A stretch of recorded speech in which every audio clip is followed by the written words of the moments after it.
योग जीवनचर्या साधक संघ की आज की बैठक में उपस्थित योग स्वयं सेवक और उनके भीतर उपस्थित शिव चेतना को प्रणाम करके आज की शिव संहिता पर आधारित शिव भक्ति योग कथा प्रारंभ करते हैं।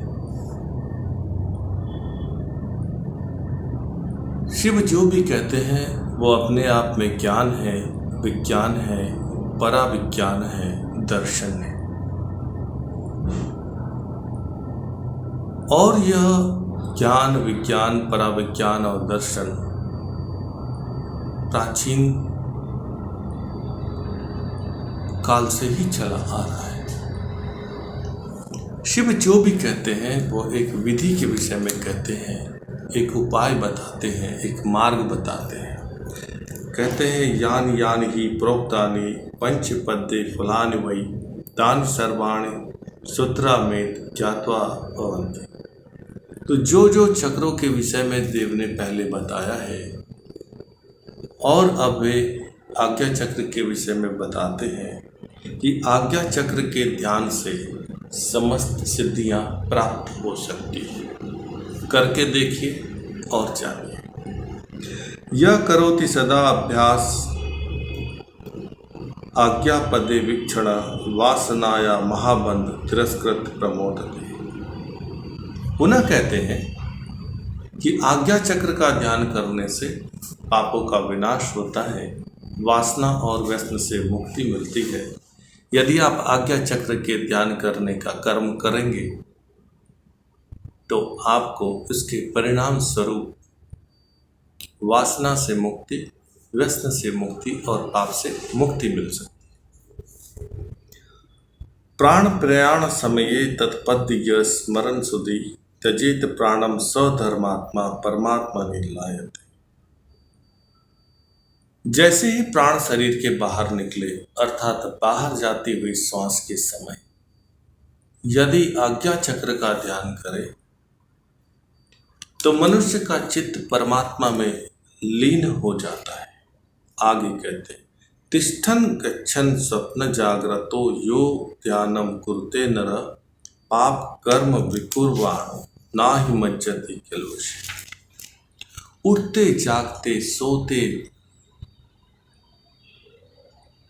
बैठते उठते सब कर्म करते हुए प्रत्येक क्षण आज्ञा चक्र का ध्यान करने से मोक्ष का मार्ग प्रशस्त होता है। राज योगाधिकारी स्यादेत चिंत नो ध्रुवम योगी बंधाद्वि निर्मुक्त स्वय्या प्रभया स्वयं द्विदल ध्यानम महात्मन कथितुम नैव शक्यते ब्रह्मादिदेवताश्चैव किंचित विदन्ति।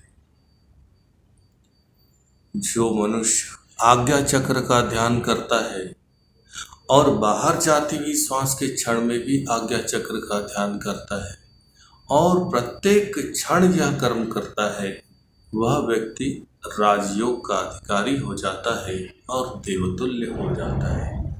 आगे कहते हैं अतः ऊर्ध्व ताल मूले सहस्रार सरोरुहम अस्ति यत्र सुषुम्नायाम मूलम सविवरम स्थितम। आज्ञा पद्म के ऊपर तालु के मूल में सहस्त्र दल कमल शोभायमान है। उसी स्थान में ब्रह्मरंध्र के विवर मूल में सुषुम्ना नाड़ी स्थित है। अब देव यहाँ पर सुषुम्ना नाड़ी की स्थिति के विषय में बताते हैं और कहते हैं तालु मूल सुषुम्नासु अधो वक्रा प्रवर्तते मूलाधारेण योन्यस्ता सर्वनाड्या समाश्रिता ता बीज भूतास्तत् तत् अस्य ब्रह्म मार्ग प्रदायक। सुषुम्ना का मुख तालु मूल अर्थात ब्रह्मरंध्र के नीचे है और जो नाड़ी मूलाधार से निकल करके और ब्रह्मरंध्र में जाकर के मिलती है, वही मनुष्य को अधोगति से मुक्त करके ऊर्ध्व गति की ओर ले जाती है। आगे कहते हैं तालु स्थाने च यत् पद्यम सहस्रारो पुरोदितम तत्कंदे योनिर्गास्ति पश्चिमे मुखी मता तस्य मध्ये सुषुम्नायां मूल सविवरम स्थितम ब्रह्मारंध्र तदेव मुक्तो मूलाधार पद पंकजम। ये कहते हैं कि हे देवी, ब्रह्मरंध्र में अर्थात सिर के ऊपरी स्थान पर जहाँ आपके केश इत्यादि होते हैं, ठीक उसके भीतर जितनी भी नाड़ियां हैं, जितने भी कमल हैं, वे सहस्त्रार चक्र के नाम से जाने जाते हैं और वहीं पर सुषुम्ना नाड़ी आकर के मिलती है। आगे कहते हैं तंत्रारंधे चिच्छन्ति सुषुम्ना कुंडलिनी सदा सुषुम्नायाम स्थिता नाड़ी चित्रा श्यामं वल्लभे तस्यां मम्मते कार्या ब्रह्मारंध्राधिकल्पना। सुषुम्ना नाड़ी के रंध्र में कुंडलिनी शक्ति सदैव विराजमान रहती है। इसीलिए हे पार्वती, इस पर थोड़ा विचार करके, ध्यान करके और सुषुम्ना नाड़ी का ध्यान करना है। आगे कहते हैं यस्या स्मरण मात्रेण ब्रह्म ज्ञात्वा प्रजायते पापश्चय भवति न भूय पुरुषो भवेत्। सुषुम्ना नाड़ी के ध्यान मात्र से ब्रह्म ज्ञान की प्राप्ति होती है, पापों का क्षय होता है और योगी ब्रह्म में लीन हो जाता है और संसार के समस्त बंधनों से मुक्त हो जाता है। आगे कहते हैं प्रवेशितम चला अष्टुंग मुखे स्वस्य निवेशयेत् ते नात्र न वहेयेव देह सारी समीरण। दाहिने हाथ के अंगुष्ठ को नासिका में प्रवेश करके नासिका का मुख बंद कर लें और देहचारी प्राणवायु को भीतर खींचे और बाहर छोड़ने के अभ्यास करने का क्रम गुरु के मार्गदर्शन में करें। यहाँ पर प्राणायाम की बात करते हैं। आगे कहते हैं तेन संसार चक्रे अस्मिन् भ्रमन्ते च सर्वदा तदर्थ ये प्रवर्तन्ते योगिनः प्राण धारणे ततः एवाखिला नाड़ी निरुद्धया चाष्टवेष्टनम यम कुंडलिनी शक्ति जन्ते त्यजयति नान्यथा। जब प्राणवायु स्थिर हो जाए तो मनुष्य जन्म मृत्यु का चक्र, काल कर्म के चक्र से छूट जाता है और काम क्रोधादि 8 प्रकार के मनोविकारों से मुक्त हो जाता है और जीव न रहकर शिव हो जाता है। आगे कहते हैं यदा पूर्वास नाड़ी सन्निरुद्धा नीलास्तदा बंध त्यागेन कुंडल्या मुखम रंध्रा बहिर्भवे सुषुम्नाया सदैवायम वहित प्राण समीरण। वायु का निरोध होने से कुंडलिनी का जागरण हो जाता है और पाप का क्षय हो जाता है। आगे कहते हैं मूल पद्य स्थिता यो निर्वाण दक्षिणा कोणात् इडा पिंडा यो मध्य सुषुम्ना यो मध्यगा ब्रह्म दंतु तत्रैव सुषुम्नाधार मंडले यो जानाति स मुक्त स्यात् कर्म बंध दीक्षा। मूलाधार चक्र में जो योनि है, उस योनि के वाम दक्षिण भाग में इड़ा और पिंगला नाड़ी है और दोनों के बीच सुषुम्ना नाड़ी है। और जो इसको जानता है वह व्यक्ति सनातनी है, वह व्यक्ति शैवधर्मी है, वह व्यक्ति शिव भक्त है। आगे ब्रह्मारंध्र मुखे तासाम संगम स्यात् संशय तस्मिन् स्नाने स्नानाकालम मुक्तिशाल विरोध।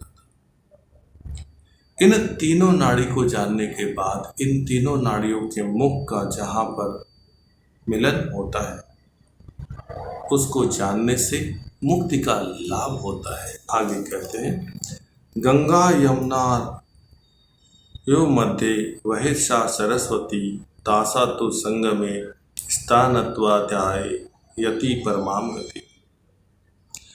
इन्हें गंगा यमुना और सरस्वती के प्रवाह के तुल्य माना गया है और त्रिवेणी संगम में स्नान करने से अर्थात तीनों का जो मूल मिलय बिंदु है उस स्थान का ध्यान करने से मनुष्य परम गति को प्राप्त होता है। आगे देवादिदेव महादेव कहते हैं, इड़ा गंगा पुरा प्रोक्ता पिंगलाचार पुत्र का मध्या सरस्वती प्रोक्ता तासाम शंगो अति दुर्लभ। इड़ा गंगा है और पिंगला यमुना है और मध्य में सुषुम्ना सरस्वती है। यह त्रिवेणी संगम कहा गया है। इसका स्नान अति दुर्लभ है। तो हमारे शरीर के भीतर ही गंगा यमुना और सरस्वती का वास भी है और त्रिवेणी भी है। इसको जानना, मानना और इसमें लीन हो जाने से मनुष्य मोक्ष को प्राप्त होता है। आगे कहते हैं, सीता सीते संग में यो मनसा स्नान माचरेत सर्व पाप विनिर्मुक्तो यात ब्रह्म सनातन। यह इड़ा और पिंगला के समान संगम में मानसिक स्नान करने से साधक समस्त पापों से मुक्त हो जाता है। त्रिवेण्या संगमे यो वै पितृकर्म समाचरित तारयित्वा पितृ सर्वान्यास यात परमां गति। जो मनुष्य गंगा यमुना और सरस्वती अर्थात इड़ा पिंगला और सुषुम्ना नाड़ी के संगम स्थान का ध्यान करता है, उसके पितृजन भी तर जाते हैं, उन्हें भी मोक्ष का लाभ मिलता है। आगे कहते हैं, नित्य नैमित्तिकम काम्य प्रत्यहम यह समाचरित मनसा चिंतयित्वा तो सोक्षम फलम आपनयात्। उसी संगम स्थान में जो साधक नित्य और नैमित्तिक और काम्य कर्म का अनुष्ठान करके सदैव चिंतन पूर्वक ध्यान करते रहता है, उससे अवश्य लाभ मिलता है। सुकृत कुरुते स्नानम स्वर्गे सौख्यम भुवनश दग्धवा पापनाशे विश्वये योगी शुद्धमति स्वयं अपवित्रः पवित्रो वा सर्वास्थां गतोऽपि या स्नानाचारण मात्रेण पूतो भवति नान्यथा। जो योगी पवित्र मति से त्रिवेणी का स्नान करता है, उसके सारे पाप जलकर भस्म हो जाते हैं और उसके चित्त में सच्चित आनंद का प्रकाश अनुभव होने लगता है और जीव न रहकर शिव बन जाता है। आगे कहते हैं, मृत्यु काल प्लुप्तम देहम त्रिवेण्या सलिलम शरीरे यदा विचिंत यस जेत प्राणास तदा मोक्षम आपने। मृत्यु के समय जो साधक इस त्रिवेणी में मग्न रहता है, वह प्राण त्यागने के बाद मोक्ष में चला जाता है। आगे कहते हैं, नातम पर तरम गुह्याम त्रिश्लोकेषु विद्यते गोप्तव्यम तत्प्रयत्नेन न व्याख्येयम कदाचन। इस तीर्थ से परे त्रिभुवन और कोई तीर्थ नहीं है, इसलिए इसे गोपनीय रखना अत्यंत आवश्यक है। आगे कहते हैं कि ब्रह्मारंध्रे मनो दत्वा क्षणार्ध यत्तिष्ठति सर्व पाप विनिर्मुक्त स यात परमां गति। ब्रह्मरंध्र में ध्यान करके यदि कोई मनुष्य क्षण भर के लिए भी प्राण को रोक लेता है, वह मनुष्य समस्त पापों से मुक्त हो जाता है। आगे कहते, अस्मिन् लीनं मनो यस् स योगमय लीयते अणिमादि गुणान् उन्मुक्ता स्वेच्छायां पुरुषोत्तम। आगे देव कहते हैं कि हे पार्वती, सिर के ऊपरी स्थान में स्थित सहस्त्रार चक्र का जो ध्यान करते हैं, वे सिद्धियों को प्राप्त भी कर लेते हैं और शिव में लीन भी हो जाते हैं। आगे कहते हैं, एतद् ध्यान मात्रेण मर्त संसारे अस्मिन् वल्लभो में भवेश पापान जित्वा मुक्ति मार्गाधिकारी ज्ञानम दत्वा तारयत्वत्वय।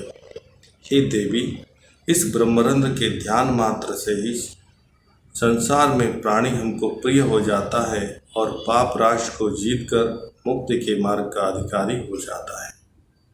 आगे कहते हैं, चतुर्मुखादि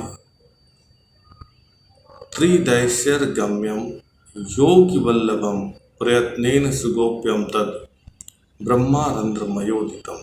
हे देवी, इस ब्रह्मारंध्र का ध्यान हमने जो कहा है, इसे अत्यंत गोपित करके रखना उचित है।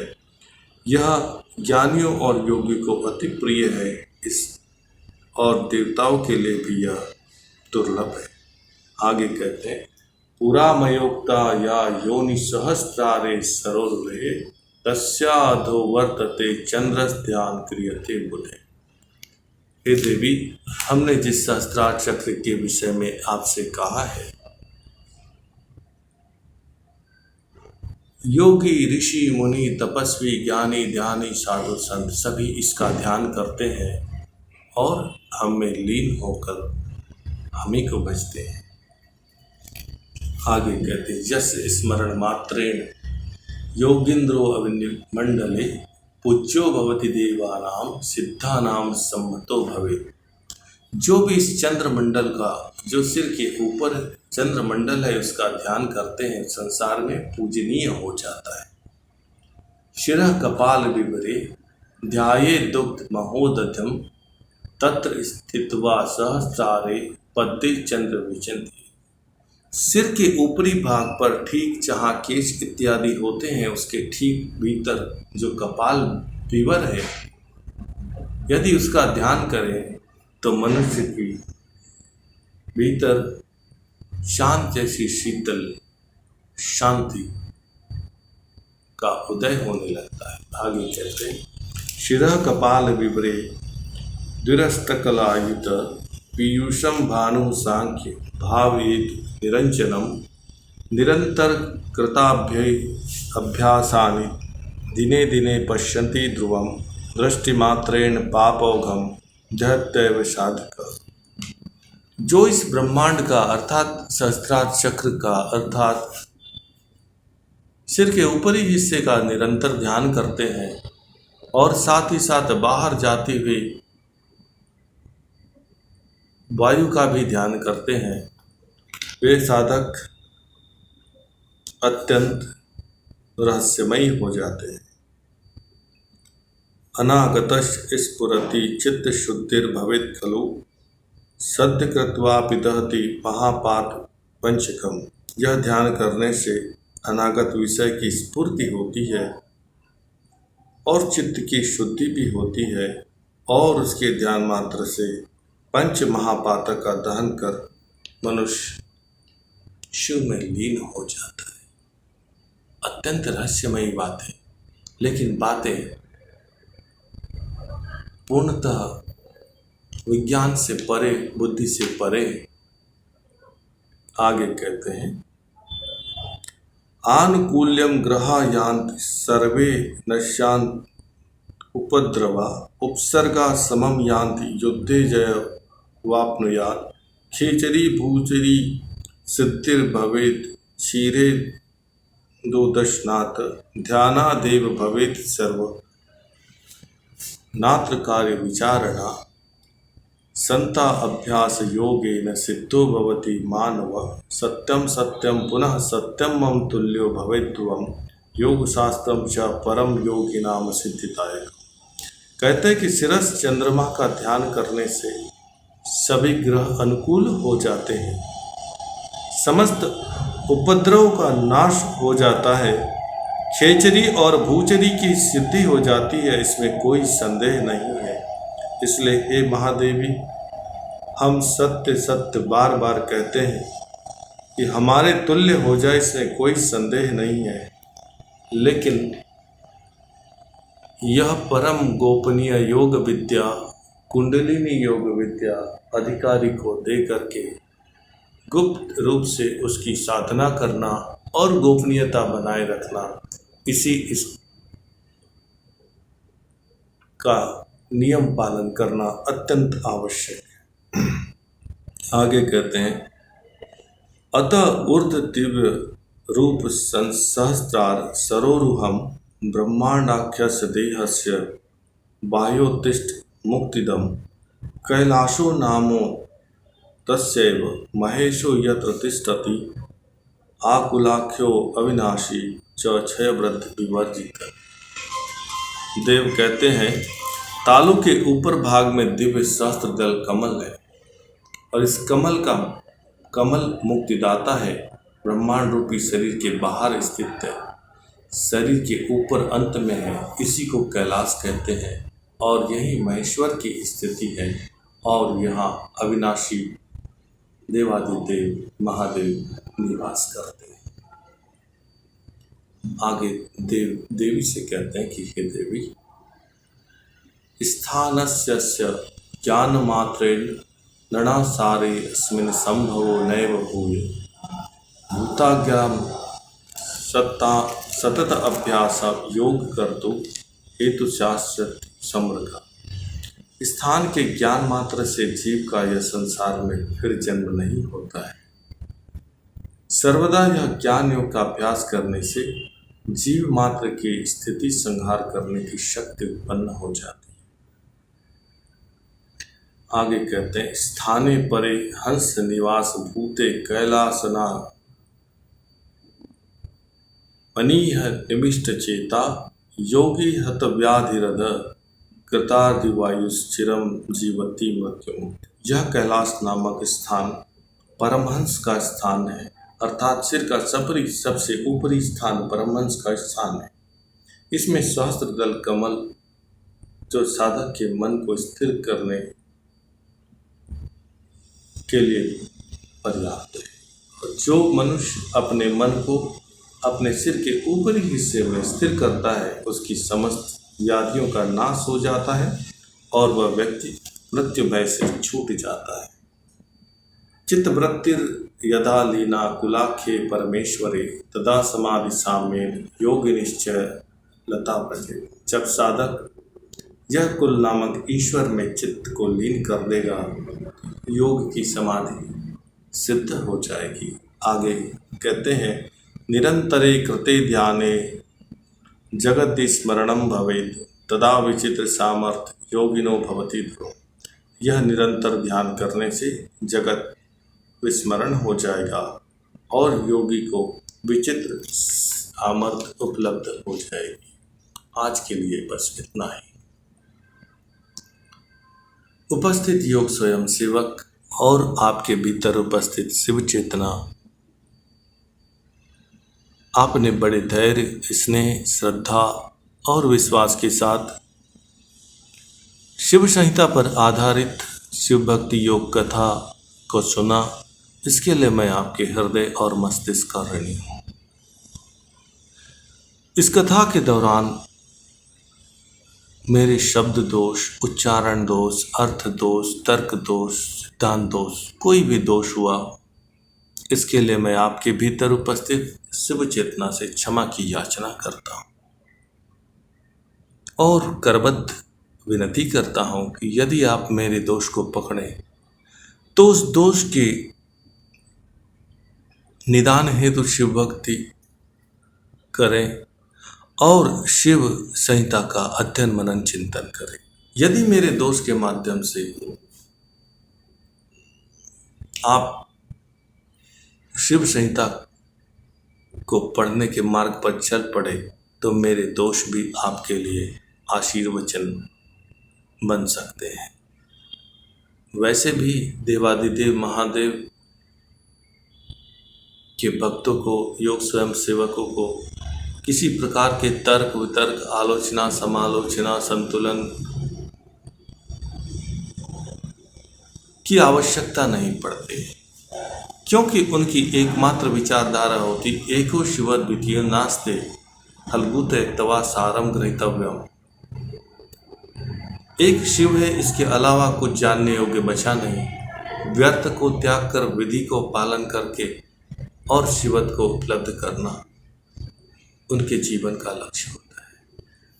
इसीलिए किसी भी प्रकार के त्रुटि, गलती, दोष, तर्क वितर्क शिव बुद्धि से परे, योग स्वयंसेवक शिव भक्त सदैव बुद्धि से परे की बात करते हैं। कहते हैं कि सार को ग्रहण करें, व्यर्थ को त्यागें। आओ महामृत्युंजय मंत्र जप करें। ओम नमः शिवाय।